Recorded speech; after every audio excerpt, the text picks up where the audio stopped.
lupa, saya datang ke situ untuk reakreditasi Puskesmas Kebun Jeruk. Itu memang ketika kan kita nggak langsung dari jauh kita mantau dulu ya, karena dia reakreditasi. Itu luar biasa. Itu datang, itu security-nya semua begini, udah kayak di hotel, ya, udah kayak di hotel. Ya, terus kita tanya warganya, ya, warga sekitar situ, mereka bilang, memang dalam 2 tahun ini Puskesmas ini luar biasa pelayanannya, seperti hotel, katanya gitu ya. Dan ketika saya datang juga alurnya apanya luar biasa, dan memang ya nggak bisa kita bandingkan dengan kita, beda ya. Teman-teman juga kalau mau kaji banding jangan ke sana, nggak akan berat. Kenapa saya bilang berat? Mereka dokternya aja di atas 20 orang. Oh iya, karena dia ada apa ya?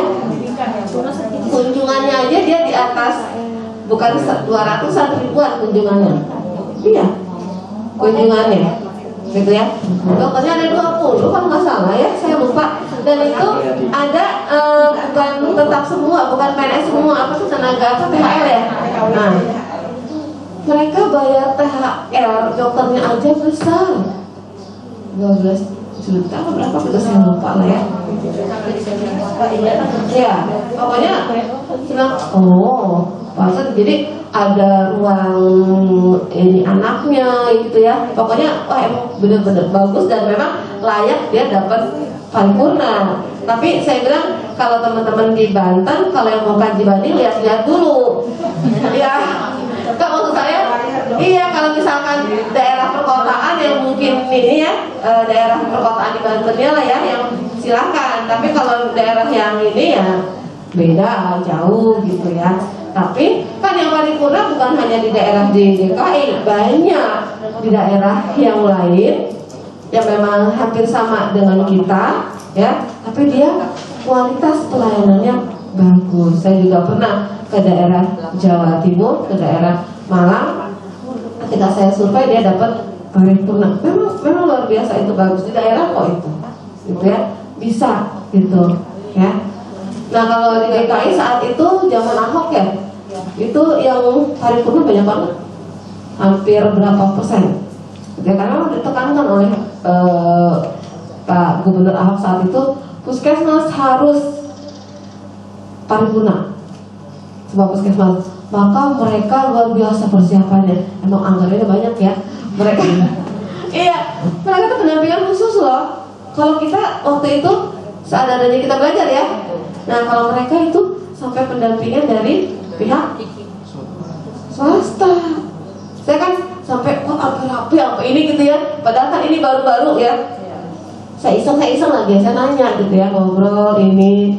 Ternyata mereka memang punya konsultan khusus. Dan bayarannya, iya mereka bisa bayar, gitu.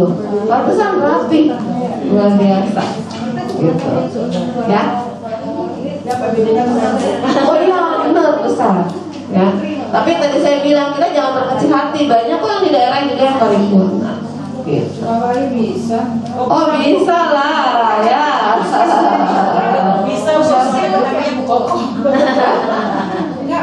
puskesnya sudah standar. Oh iya. Sekarang begini, kalau kita mau puskesmas kita, itu saya bilang puskesmas kita mau paripurna itu nggak susah, tergantung kita mau atau tidak, bukan mampu atau tidak loh, ya. Sebenarnya mampu, tapi mau nggak merubah, ya nggak? Kalau dibilang mampu, Tangerang mah mampu. Saya yakin Kabupaten Tangerang itu mampu, karena pembinaan dari Dinas Kesehatannya juga terus-terusan. Anggaran juga Kabupaten Tangerang mah bagus lah, gitu ya. Mampu Tangerang itu, tinggal mau atau tidak kita merubah menjadi yang tidak mungkin menjadi mungkin.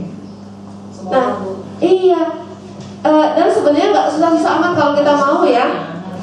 Kita lihat untuk bangunan yang lainnya, buka kupas lagi yang namanya manajemen puskesmas. puskesmas. Di situ ada, ya. Saya juga awal-awal, ini pengalaman saya awal-awal gini. Saya ikut surveyor. Saya bingung tadinya, apa yang namanya akreditasi? Belum terbesit di ini saya. Apa yang namanya akreditasi? Saya di bandara mau berangkat diklat itu baca buku sampai udah Mbak ngapain belajar? Kenapa? Karena saya belum tahu, saya bilang. Kemudian ketika saya belajar begini, oh, saya dulu pernah di puskesmas juga, ya. Saya emang orang Tangerang, saya asli Tangerang, jadi puskesmas saya dulu di Tangerang. Seperti tadi saya bilang, saya jalan suka lupa aja, heran saya ya. Nah, ketika saya buka, memang di instrumen yang diakreditasi itu sepertinya kok susah amat bahasanya ya. Ini maksudnya apa sih? Ini maksudnya apa sih? Bisa dimengerti oleh kita kalau kita sering baca. Bacanya sering maksud saya. Ya, kalau bacanya sering itu oh maksudnya ini, oh maksudnya kalau ini contohnya di mana ya? Ini contohnya di mana ya? Ketika saya buka kembali, saya ingat dulu saya 2003 pernah ikut capacity building untuk manajemen puskesmas. Di situ ada, oh cara membuat analisis begini, oh cara ini sebenarnya ada. Tapi dulu saya ketika bekerja kita lupa tuh sama yang namanya kita punya buku pedoman manajemen puskesmas, sehingga kita nggak buka-buka buku. Datang aja puskesmas, rutinitas kegiatan sudah aja. Padahal kita yang namanya puskesmas kita punya buku pedoman. Teman-teman, kita sudah ada yang namanya Permenkes tentang puskesmas yang terbaru nomor berapa? 43 tahun 2019. Di situ semua ada. Ya, di buku manajemen juga ada, nggak usah pusing-pusing. Lihat aja ke situ. Apa sih yang diminta di dalam akreditasi ini? Ada di situ deh. Ya. Jadi kembali lagi kita munculkan maunya kita. Maunya dulu dibangun. Pernikahan juga kalau dua-duanya mau nggak, dua-duanya sama-sama mau, akan terbentuk suatu rumah tangga. Tapi kalau yang satunya mau, yang satunya enggak, kebentuk nggak rumah tangga? Enggak, kita udah mau nikah, kabur yang satu. Kalau nggak mau dipaksakan gitu ya. Sama. Berarti ketika puskesmas ini punya keinginan untuk meningkatkan pelayanan yang paripurna, maka maunya itu harus semua pegawai, semua terlibat, nggak bisa hanya sebagian. Capek separuhnya nggak tanggung jawab, yang ada kesal, udah main, capek tenaga, capek pikiran, capek hati ya. Kan nanti kalau ributkan gitu, nanti jadi gimana kita munculkan ya. Jadi kembali lagi, kalau yang namanya puskesmas ini implementasi mutu ya, baik itu manajemen, UKM, UKP dan sebagainya. Kita review kembali, tetap lihat lagi indikator-indikatornya sudah dibentuk atau belum. Ya. Kemudian mengukur indikator-indikator kinerja dan juga indikator mutu. Ya, karena di sini juga ada PDSA-nya. Ada nggak ini semua di kita? Ya. Kalau ada semua ini di kita, nah berarti kita konsisten, kita selalu jaga ya pelayanan yang bermutu. Kemudian bagaimana pelaksanaan PMKP baik dari manajemen, UKM dan UKP ya, dilakukan monitoring, evaluasi ya. Pokoknya kita lihat dari slide ini ya. Kemudian ini, kalau ini sudah kita lakukan, akan terisi enggak itu EP? Keisi EP, bukan gue EP ya, penilaian ya. Kemudian dilakukan audit internal enggak? Audit internal itu dilakukan jika indikator mutu belum tercapai ya. Indikator mutu belum tercapai, maka lakukan audit internal. Setelah kita lakukan audit internal, maka kita buat apa? Rapat tinjauan manajemen. ya. Kemudian lakukan kita kaji banding. Sebenarnya lakukan kaji banding itu ya untuk seandainya ada salah satu indikator kinerja atau indikator mutu kita belum tercapai, maka kita lakukan kaji banding. Maka kita lakukan kaji banding itu harus terencana. Makanya kaji banding itu masuk ke dalam RPK, ya. Jadi di dalam RPK-nya itu sudah tercantum kalau kita melakukan kaji banding. Bukan tiba-tiba nggak ada di RPK-nya, tapi kita, kayaknya kita kaji banding aja ya tahun ini kemana? Kayaknya ke ini deh. Enggak. Menentukan puskesmas mana yang akan kita lakukan kaji banding juga harus ada dasarnya, yaitu apa? Oh, ini indikator mutu kita nggak tercapai, ini indikator kinerja kita nggak tercapai. Udah dilakukan inovasi, tapi belum tercapai juga. Kalau gitu kita mencari puskesmas yang indikator itu sudah tercapai, gitu, ya. Dan kemudian kita lakukan evaluasi kinerja. Kita catat, laporkan insiden keselamatan pasien, lakukan investigasi sederhana atau RCA ya terhadap insiden. Kemudian kita melakukan tindak lanjut terhadap hasil investigasi RCA-nya ya, kemudian mengevaluasi pelaksanaan tindak lanjutnya. Ya. Ini bagian dari bagaimana kita melakukan perencanaan perbaikan strategi atau menindaklanjuti rekomendasi dari surveyor ya. Kemudian menyusun dan melaksanakan program peningkatan mutu yang ada di laboratorium ya. Kemudian ini berarti UKP ya. UKP. Monitoring dan menilai kinerja dan perilaku pemberi asuhan klinis, review penambahan PPK sesuai kebutuhan ya. Ini juga bagian dari perbaikan. Kemudian menyusun program peningkatan mutu dan keselamatan pasien ya. Kemudian menetapkan indikator-indikator mutu sesuai dengan regulasi yang ada. Saya ingatkan kembali indikator mutu kita dengan regulasi yang terbaru sesuai dengan pedoman tata kelola mutu yang terbaru yang dikeluarkan tahun 2021. Ada indikator mutu apa aja? Yang kemarin sudah dibuat. Indikator apa? Mutu apa aja? Satu, INM, INPP, terus indikator di masing-masing pelayanan ya. Kemudian indikator keselamatan pasien, indikator sasaran keselamatan pasien ya. Bisa bedain antara INPP dengan indikator masing-masing pelayanan atau program? Bisa ya? Oke. Kemudian mengumpulkan data indikator, analisis dan tindak lanjut. Jadi nanti indikator-indikator yang sudah kita susun di dalam SK Kepala Puskesmas itu harus kita kumpulkan. Apakah setiap bulan, ataukah 6 bulan sekali, atau 3 bulan sekali, tergantung yang kita cantumkan di dalam profil indikator atau kamus indikator. Di kamus indikator kan ada ya pelaporan setiap bulan kah atau 3 bulan kah gitu ya. Nah itu kita kumpulkan. Setelah kita kumpulkan jangan lupa kita analisis ya, kita lakukan analisa ya.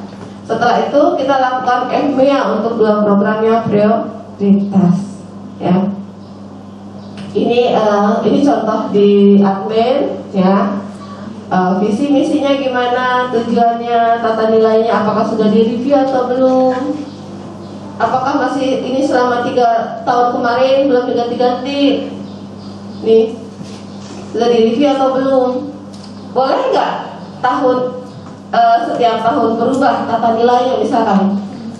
Boleh, karena memang setiap tahun harus direview masih relevan atau tidak dengan kondisi saat ini.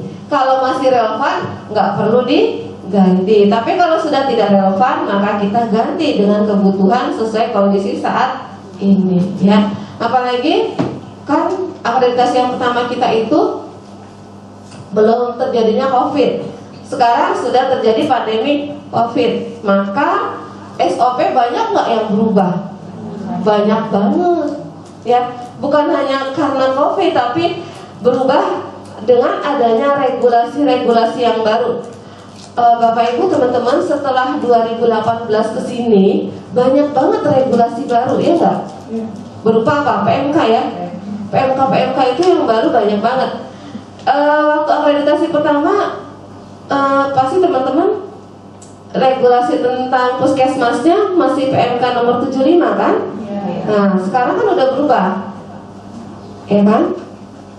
PMK nomor 43 tahun 2019. Otomatis nggak SK kita sama SOP kita berubah? Otomatis, ya. Kalau misalkan pada saat reakre nanti pas dilihat, ini kok masih menyimbang itunya gitu ya, masih pakai Permenkes 75, berarti muncul pertanyaan apa? Ini direview atau enggak ya? Karena yang namanya SK atau SOP setiap tahun harus direview. Ya, kan ada tuh di pertanyaan di EP-nya ada kan? Apakah pedoman direview nggak setiap tahun gitu ya? Pedoman di puskesmas apa aja sih? Regulasi di puskesmas apa sih? SK, SOP, kerangka acuan. Itu regulasi di puskesmas, ya. Maka nanti akan kelihatan, ya. Kemudian ini ya, berdasarkan ini. Kemudian ini indikator kinerja juga perlu direview, ya. Masih sesuai apa? Enggak. Ya, SOP-nya juga sama direview, ya. Nah, makanya ini kalau misalkan, mohon maaf ya teman-teman, kalau kita menunda akan banyak PR kita. Banyak. Ya, jadi jangan ditunda. Tapi kalau kita pelan-pelan dikerjain, lama-lama selesai nggak? Selesai. Kalau tarsok nanti numpuk, ya. Apalagi ini nih, ya, ini harus direview, dilihat SOP ini. Dan kalau sudah menumpuk, saya pernah ke salah satu puskesmas, bukan di Tangerang sih, ya, tapi di Banten. Jadi itu yang bikin saya sedih, di Banten ya. Kita kan bicara Banten gitu ya, tapi bukan di Tangerang. Pas kita datang, boleh lihat dokumennya. Di mana ya Bu? Soalnya di lacinya dikunci. Kuncinya nggak tahu ada di mana. Jadi belum pernah dibongkar. Belum. Di situ rasanya ya Allah, ya, sedihnya. Kebayang kalau belum dibongkar berarti ketika akreditasi pertama belum diapa-apain. Saya bukan apa-apa, kebayang apa PR-nya banyak banget enggak? Banyak banget. Kasihan, saya justru kasihan sama teman-teman di puskesmas, pasti nanti akan lembur lagi, kerja keras. Oh ya, gitu ya.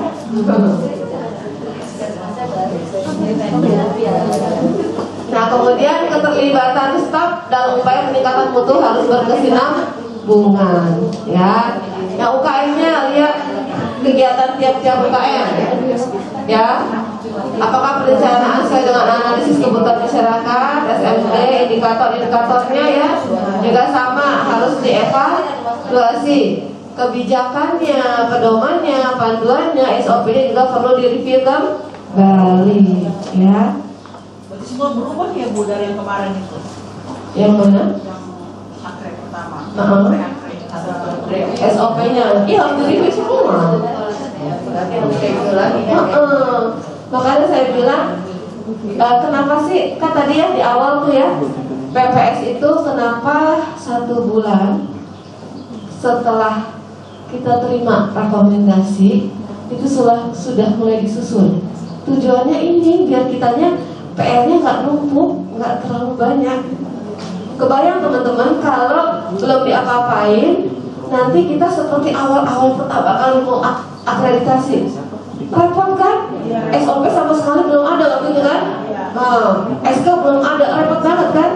Nah, makanya kalau reakre itu sebenarnya kalau kitanya mau, kitanya rajin, tiap hari dikerjain, nggak perlu lagi lembur-lembur, nggak perlu. Dan punten ya, biasanya kalau reakre itu pasti surveyornya itu akan akan lebih detail. Kalau awal-awal masih banyak maklum, maklum karena baru tahu, baru belajar. Tapi kalau sudah reakre, Nggak ada ampun ya Bu. bukan ada ampun, ada ampun. akan lebih akan lebih lihat mutunya itu akan lebih tajam lah gitu. Iya, gitu. Makanya yuk dari sekarang gitu ya, jangan nunda lagi. Kan sekarang udah tahu tuh dari 2 bulan lalu pada saat pendampingan yang indikator tata kelola mutu kan kita udah tahu nih. Yuk dari sekarang jangan dicicil, pelan-pelan ya, karena banyak loh ya. Jangan sampai udah reakre kita masih capeknya kayak awal-awal begitu ya. Ya UKP tadi juga udah ya, mulai dari semua kebijakan, pedoman, SOP ya. Nah nanti akan ada penekanan pada telusur lapangan, mulai dari pendaftaran sampai dengan pasien pulang atau dirujuk ya. Bagaimana continuity of care-nya ya. Perhatikan untuk telusur rekam medis baik tertutup maupun terbuka ya. Kapan pengisian rekam medis, pengisian SOP dan edukasi pasien ini. Ini yang bikin surveyor. Kalau yang untuk UKP ini yang bikin surveyor UKP. Ya, ini penekanan-penekanan yang harus dilakukan. Begitu ya. Teman-teman sampai sini ada yang mau ditanyakan sebelum saya lanjut ke review untuk yang 5 bab? Silakan.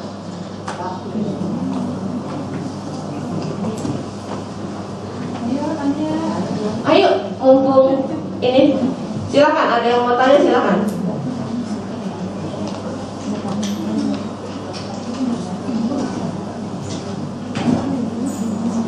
Ada yang bertanyakan silakan. Tapi udah mulai nyicil kan ya untuk SOP, SK udah mulai nyicil kan? Iya. Udah ada hari akhir. Udah ada hari akhir. Iya enak.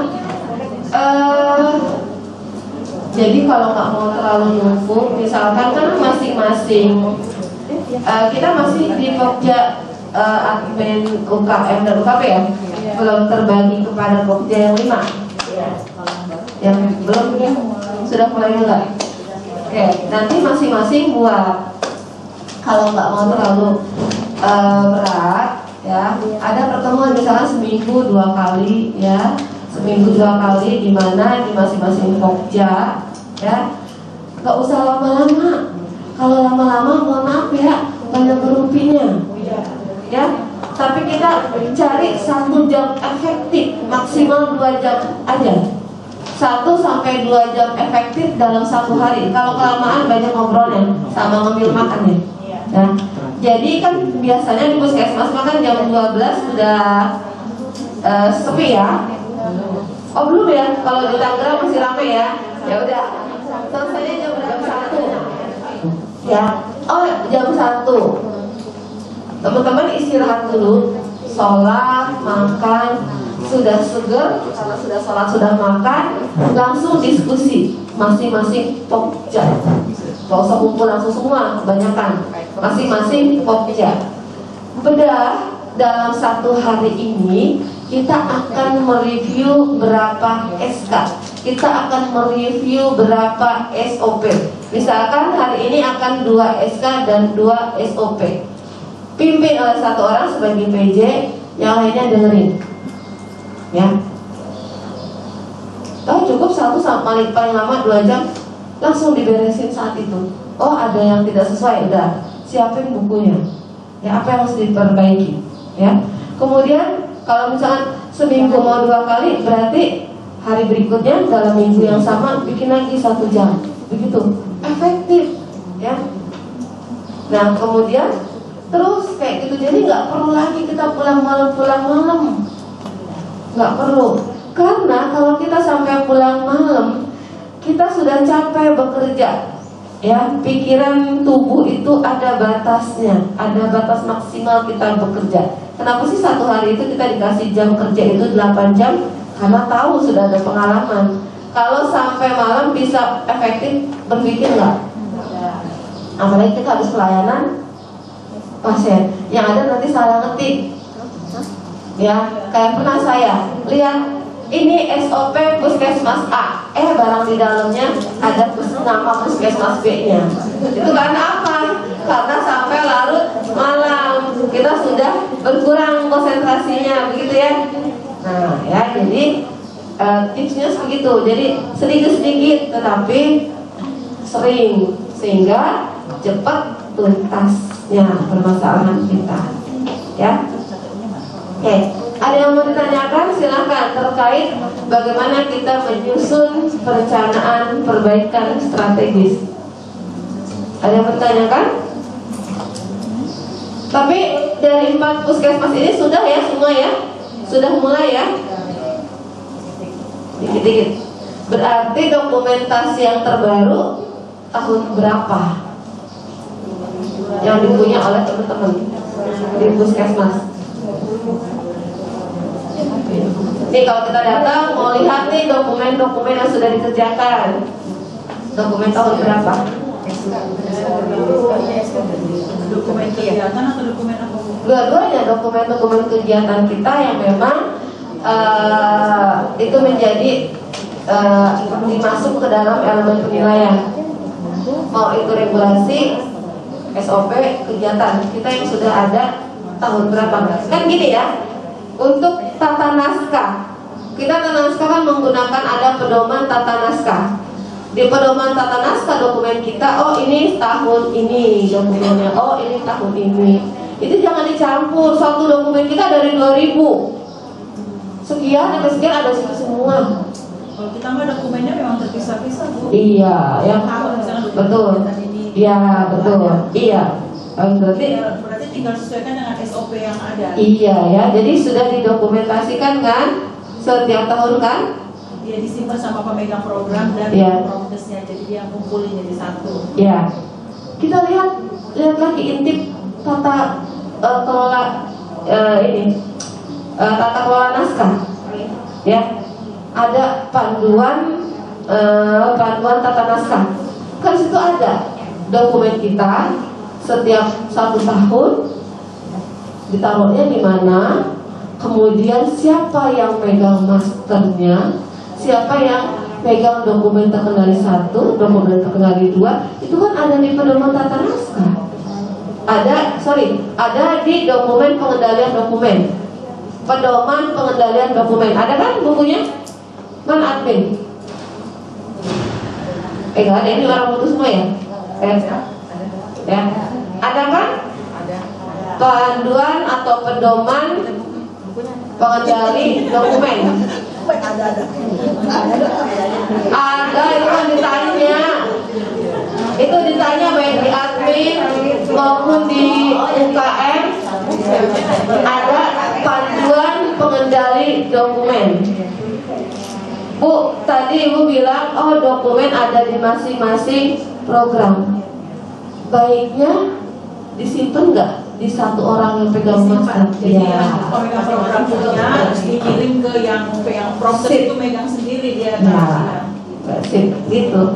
Ya. Cuma itu doang. Nggak apa-apa. Udah upaya ya. Nah, jadi yang namanya yang pemegang master, semua dokumen ada di dia. Jadi ketika yang ini ada hilang, kita punya arsip. Tapi dokumen kegiatan kan, Bu? Iya, dokumen itu macam-macam ya. Iya, betul. Ya, kan dokumen sebenarnya apa sih dokumen di kita? 1 dokumen regulasi, kedua dokumen kegiatan. Kan itu aja kan? Iya. Dokumen regulasi apa? SK, SOP, KK. Ini dokumen kegiatan yang sudah dikerjakan. Itu doang kan? Ada nggak dokumen yang lain? Enggak kok. Gitu. Nah, dokumen pembinaan. Ya, itu juga kan bagian yang ditanyakan. Dokumen pembinaan. Apa maksudnya pembinaan? Ada nggak monitoring uraian tugasnya, pembinaan ketaatan terhadap tata nilai ketika memberikan pelayanan, sesuai nggak sama tata nilai, sesuai nggak sama SOP, itu kan dokumen pembinaan. Nah, itu juga harus ada. Karena apa? Karena ditanya di dalam instrumen penilaian. Gitu. Ya. Oke, ada yang mau ditanyakan lagi? Kalau enggak kita lanjut ke ya. Kan tadi kita bicara tentang perencanaan perbaikan strategis.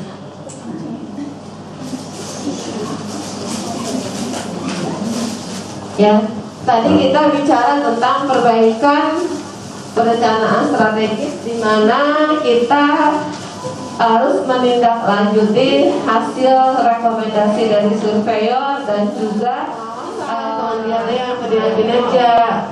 PKP tetap ada ya, penilaian kinerja puskesmas. Kemudian mengukur indikator, ya, indikator mutu. Ada nggak dilakukan lokal ini? Dilakukan lintas sektor audit internal RPM. Ini ditanya jadi di bab berapa? Bab 1.5 ya. Kemudian berikutnya UKM. Dari bab 4 bab 5 menjadi ini ya. UKM EP-nya dari 183 menjadi berapa? Ajan ya? Ya, kita istirahat dulu. Kasih ajan dulu. Kok berhenti ajannya? Kecilin ya? Di HP dong, kecilin. Oh, di HP bukan di luar? Kayaknya mah udah belum sih, 12 kurang? Udah aja. Udah ya? Oh, waktu Tangerang. Oh, Tangerang ya? Beda saya sekarang ya? Berapa jam perbedaan antara Serang dengan Tangerang? Kayaknya jauh banget ya. Ya, UKM dari 183 menjadi 9. Nah, ya. UKM ada di bab berapa jadinya, Bab? 2 ya? Bab 2. UKM nggak terlalu banyak berbeda, hampir sama isinya ya. Sama digabung aja ya. Kemudian berikutnya bab mutu di UKM pindah ke bab 5. Oke, berikutnya UKP ya. UKP dari UKP dari 391 menjadi 37 ya. Sedikit banget ya UKP ya. Ya, UKP dari 391 menjadi 37. Artinya jalan tuh di belakang, anaknya banyak ya.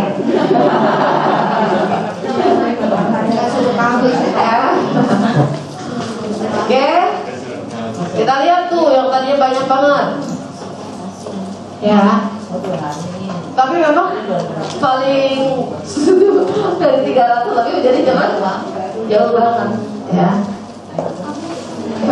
Enak banget ya, capek ya. Ya. Kemudian mutu di UKP yang tadinya bab 9 menjadi bab 5. Nah, yang terbaru adalah bab 4. Apa itu? PN, program. Ada berapa program prioritas nasional? 5. Apa aja? Stunting, terus KIA, terus TV, terus ya. Nanti kalau ini kan program ya, 5 program ini kan emang dikerjain kan? Jangan lupa dokumentasinya, karena nanti ini ya 5 program ini harus lengkap, mulai dari perencanaannya, pelaksanaannya, kegiatannya, terusnya indikator-indikator yang ada di sini, terus data-data laporannya. Masing-masing program ini punya pencatatan pelaporan kan? Nah, ini harus rapi. Misalkan contoh, kalau pencegahan perlu stunting pakai data apa ini untuk data stunting? FPGBM. Nanti akan dilihat loh data FPGBM-nya, ya. Kemudian AKI AKB punya data apa? ECOHOT sekarang kan? ECOHOT, terus ada MPDN, ya, maternal, perinatal, death notification, MPDN, ya. Nanti dilihat tuh ECOHOT-nya gimana, PWS-nya gimana, kartu ibunya, kohort bayinya. Kemudian imunisasi juga kan ada pencatatan laporannya, SIHA ya. Ya, gimana diisi nggak SIHA-nya? Ya. Bukan. Apa kalau imunisasi? Aplikasi untuk ininya, untuk imunisasinya, pencatatan laporannya? Ada PWS ya. PWS juga nanti tanya, ya. TV juga ada aplikasinya kan? Atau ada pencatatan pelaporannya? Itu akan dilihat. Begitu juga PTM. PTM banyak ya. Ada hipertensi, terus ada DM, ada stroke, itu dilihat ya, pencatatan pelaporannya gimana ya. Oke, dari sekarang disiapin ya. Ya. Oke, sampai sini ada bertanyakan silakan.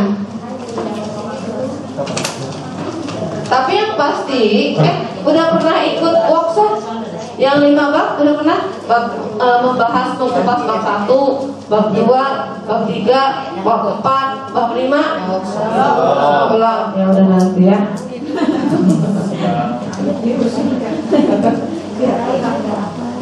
Ya, sampai sini ada bertanyakan silakan.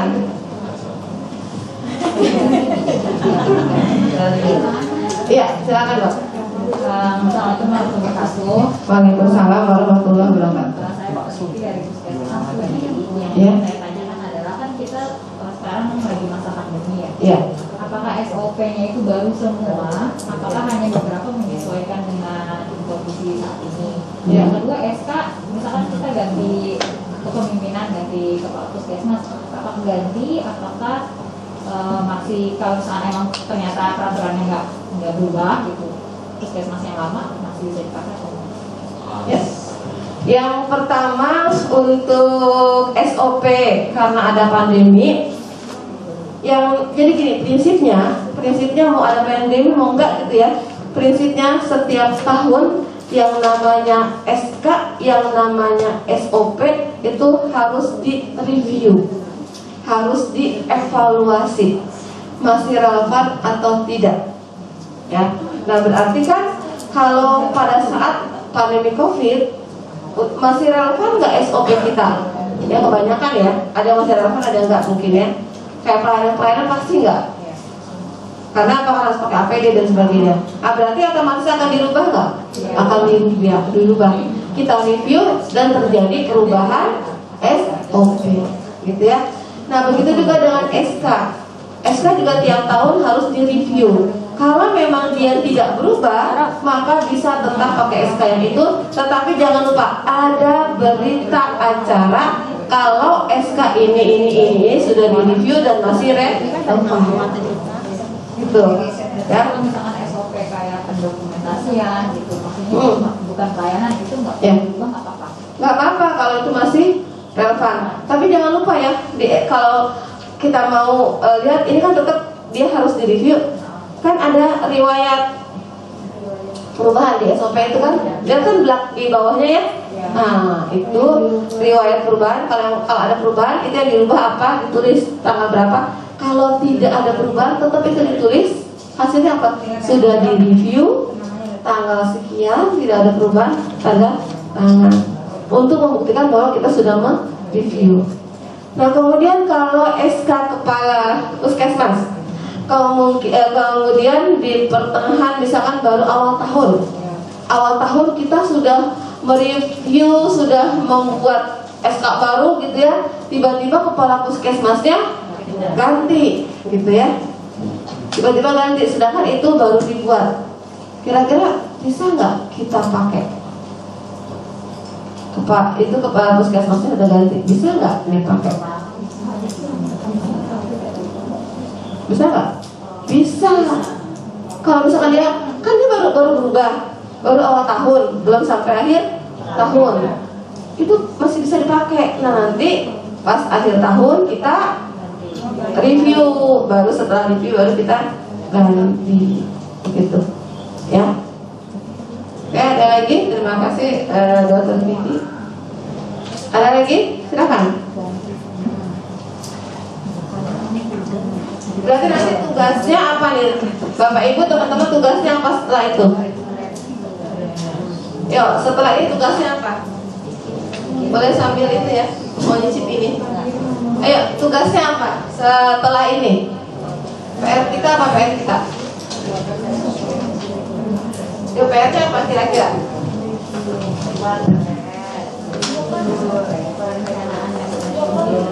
Buat apa? PPS ya? Nah, butuh waktu berapa nih buat PPS?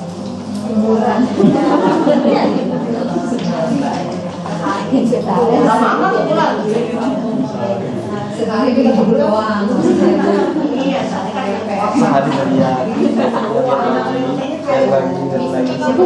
Boleh deh jelas. Minggu sama kan banyak nih. Sebulan itu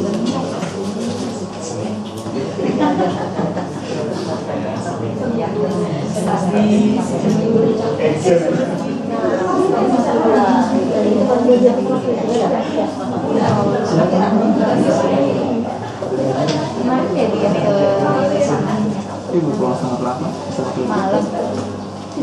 dari sini.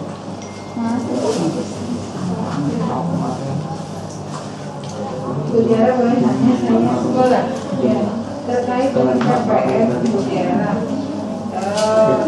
itu artinya ya yang memegang peranan penting terkait dengan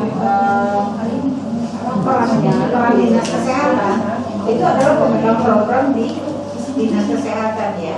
Jadi harus seiring ya antara mereka dengan pemegang program di puskesmas sehingga nanti apapun juga hasilnya ya yang lebih memahami itu adalah mereka ya. Jadi di situ berarti tim TPCB-nya teman-teman program itu harus punya peranan di dalam empat.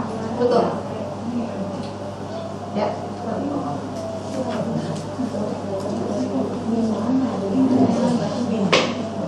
Ya, kalau kami pendamping itu selain juga mungkin ada salah satu program yang bisa kami pahami, yang jelas adalah pada saat ya pendokumentasian, kemudian juga bagaimana mereka membuat SK, SPP itu adalah peran dari admin atau Iya. Jadi kenapa nanti tim TPCB itu tim TPCB harapan kita terdiri dari bukan hanya ya boleh kepala seksi atau teknis program yang ada di puskesmas ya. Misalkan di puskesmas kan program puskesmas itu programnya program miniatur dari dinas kesehatan enggak? Iya, ya kan?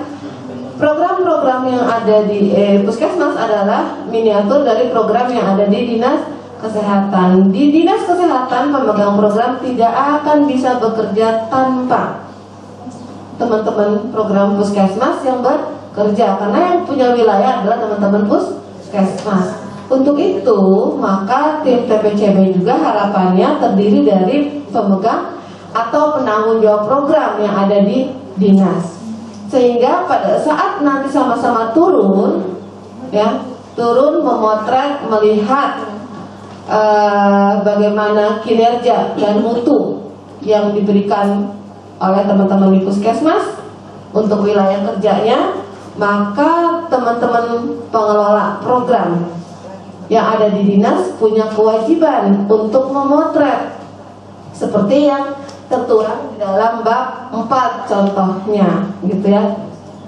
Di bab 4 bagaimana untuk penurunan stunting, bagaimana pembinaannya dan sebagainya, apakah sudah melaksanakan kegiatannya sesuai atau tidak ya, penurunan AKB untuk imunisasi TB, PTM.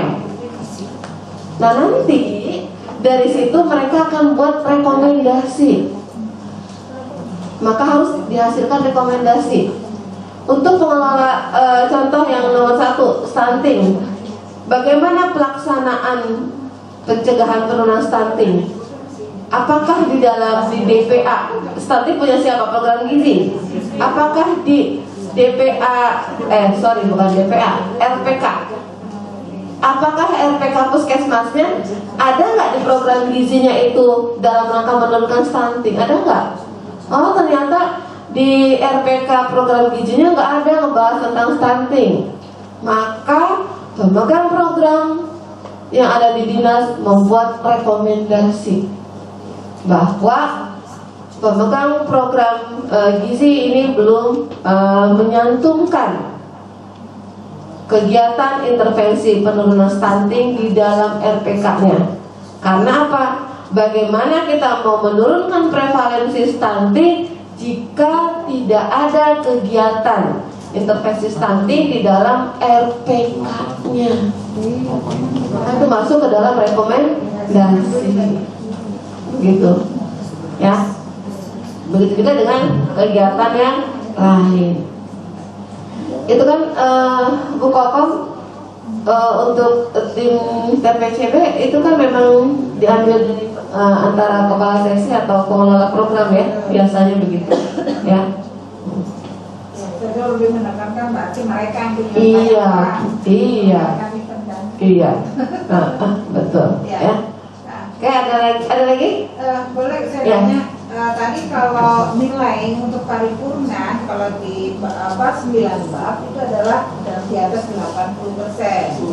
Nah, kalau boleh tahu nih untuk yang di 5 bab penilaiannya seperti apa? Ini hampir sama dengan Kokom, walaupun buku panduannya belum ada. Oh gitu. Ya, karena ini belum launching, belum disahkan, belum ada buku panduan penilaian yang 5 bab. Tapi hampir sama. Yang namanya paripurna berarti semua rata-rata di atas 80%. Ya.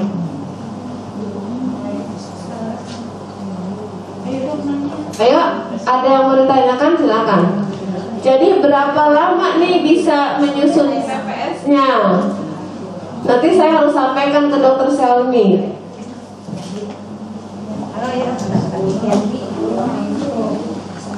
Lagi di PKM Sukadiri. Kenapa?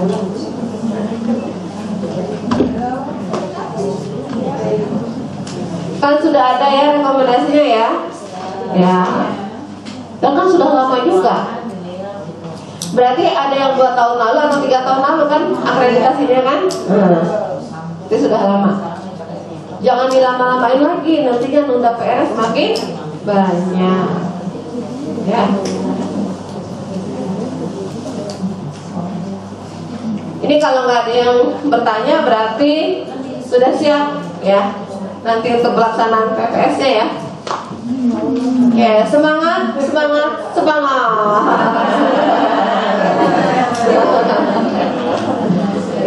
Ya. Ya, saya kalau bisa ngajak semangat, gitu ya. Karena yang tadi ya kalau nggak dimulai-mulai, benar deh, makin numpuk nantinya. Ya. Jangan sampai nggak perlulah yang namanya kita ngelembur. Terjadinya ngelembur itu karena apa sih? Iya, karena pekerjaan kita yang tertunda. Saya juga ada tuh ya di kantor ya. Dari pagi masih belum on gitu ya, belum datang udah. Mending saya punya pengalaman ini. Adalah rekan kerja saya. Aduh, saya kok masih capek. Kenapa? Semalam ngelembur sampai jam berapa? Sampai jam 12. Oh, lembur apa? Saya bilang ya, sampai jam 12 bikin ini. Oh, saya lihat. Emang datang jam berapa kemarin? Datang jam 3 Bu Tiara. Terus datang jam 3. Kan namanya kita baru datang ke kantor nggak langsung on ya. Bla bla bla bla dulu, mulai kerja jam 4. Sedangkan itu harus diserahkan hari itu terakhir gitu lah. Ya, paling telatnya besok paginya itu diserahkan. Dia pulang selesai jam 12, kita hitung. Coba kita hitung yuk rame-rame. Dia mulai jam 4, berarti 5, 6, 7, 8, 9, 10, 11, 12. Berapa jam? 8 jam kan? Kalau dia mulai jam 8, selesai jam berapa? Jam 4. Ada nggak ngelembur? Jadi terjadi lembur karena apa? Kitanya menunda, kitanya leha, ya. Kepengen gak sih kita ngelembur? Enggak ya? Saya dulu sering lembur, tapi sekarang saya kapok. Bukan kapok sih, dulu juga sebenarnya ya karena tuntutan ya. Cuman sekarang baru menyadari, ya Allah kalau kita lembur itu kasihan anak ditinggalin di rumah berlama-lama, gitu ya. Jadi dan juga kasihan badan kita, harus sayang sama badan, kasihan badan kita ya. Makanya kita cicil dari sekarang ya, jangan menunda. Karena enggak maksud saya gini loh teman-teman, nggak ada yang terlalu sulit gitu kan ya untuk bisa kita penuhi yang namanya diminta di dalam instrumen akreditasi. Ada nggak yang susah kira-kira? Kalau dulu awal-awal mungkin bingung, ini bikin ini gimana sih gitu ya, bingung. Kalau sekarang kan udah pada bisa semua, udah pada pintar semua gitu ya, tinggal maunya doang ya. Oke, ini nggak ada lagi ditanyakan? Nggak ada. Kita belum ada jadwal berikutnya yang belum ya? Belum. Oke, baik, kalau tidak ada lagi yang ditanyakan, sekali lagi teman-teman, semangat untuk kita semua. Yang bisa membangun semangat api membara di hati kita adalah kita sendiri ya. Walaupun kepala puskesmasnya yang lembut sekali di Dokter Kiki ngomong terus-terusan, Ketua mutu bukan kepala. ketua mutunya ya. Ketua mutunya udah terus-terusan ngomong ya, terus-terusan ngomong. Misalkan kalau kitanya belum mau bergerak-gerak, bisa nggak bisa ya. Yuk kita bangun semangat di hati kita ya. Mudah-mudahan kita semua dalam keadaan sehat ya. Itu yang penting. Kalau kita sehat, kita bisa melakukan aktivitas apapun. Baik teman-teman, Bapak Ibu, saya ucapkan terima kasih. Mohon maaf jika dalam penyampaian ini ada hal yang kurang berkenan. Saya minta maaf. Terima kasih. Assalamualaikum warahmatullahi wabarakatuh.